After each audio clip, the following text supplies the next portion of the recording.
All right, let's dive right into this explainer, because the sheer scale of the global economic rewiring happening right in front of us is just wild. We're talking about one of the most rapid, dramatic transformations in international commerce in modern history.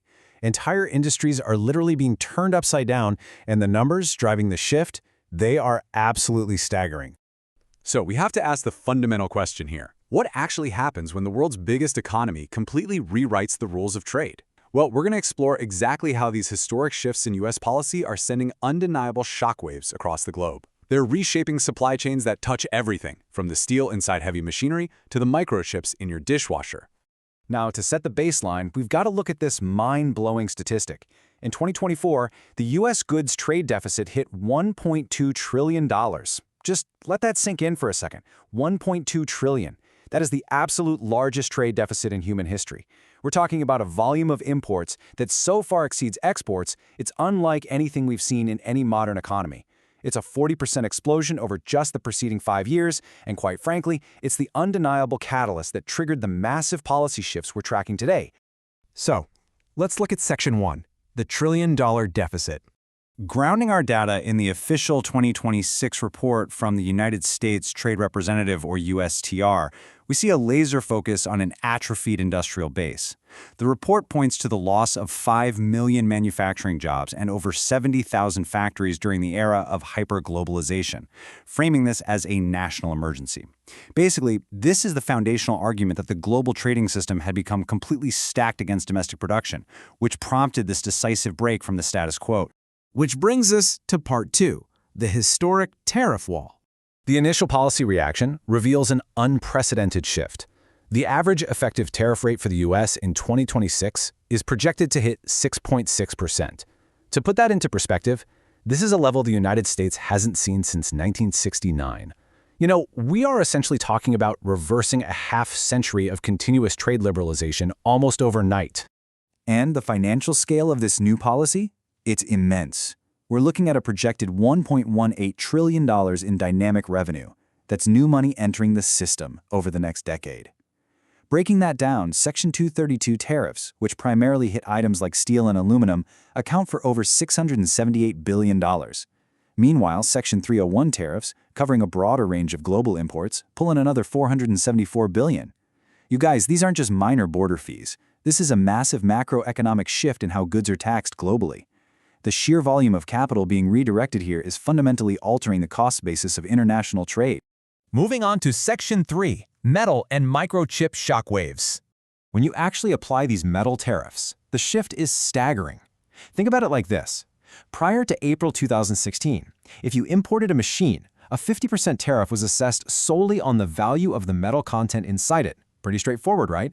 But the new tiered system rolled out after April 2026 taxes the full value of the derivative products. So, if a piece of agricultural equipment or a heavy truck contains substantial metal, the entire multi-thousand-dollar product gets hit with the tariff. It instantly changes the math for global manufacturing.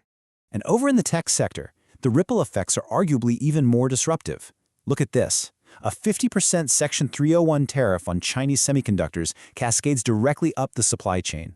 What that means is it inflates the cost of populated circuit boards, the assembled electronic brains inside our devices, with a 35% or more combined tax rate.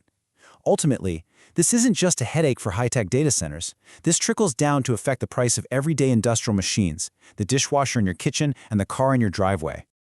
That takes us to Section 4, the Great Supply Chain Shift. This brings us to a really fascinating new term that's popping up all over the procurement world, Pax Silica.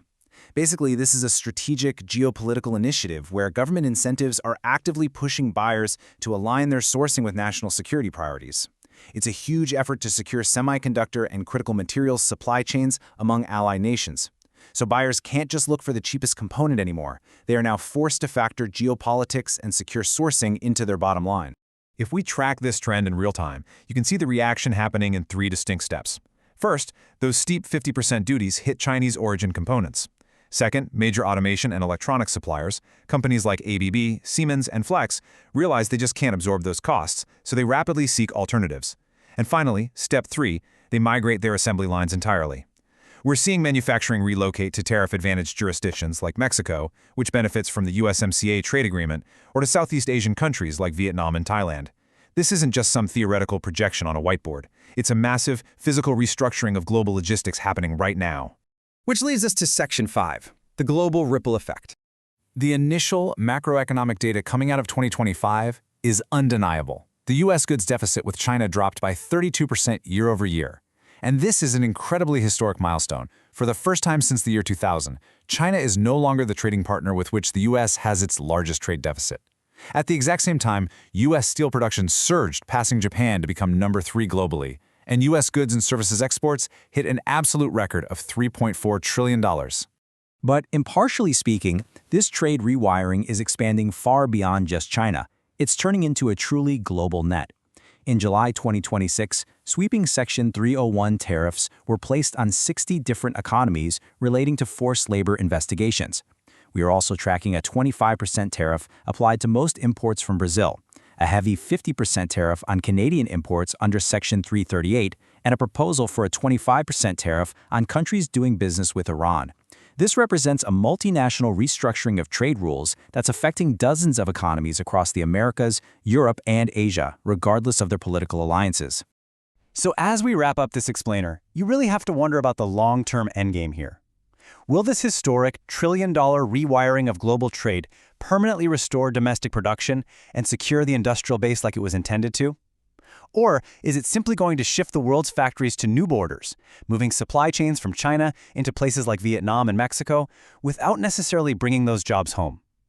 One thing is absolutely certain for sure.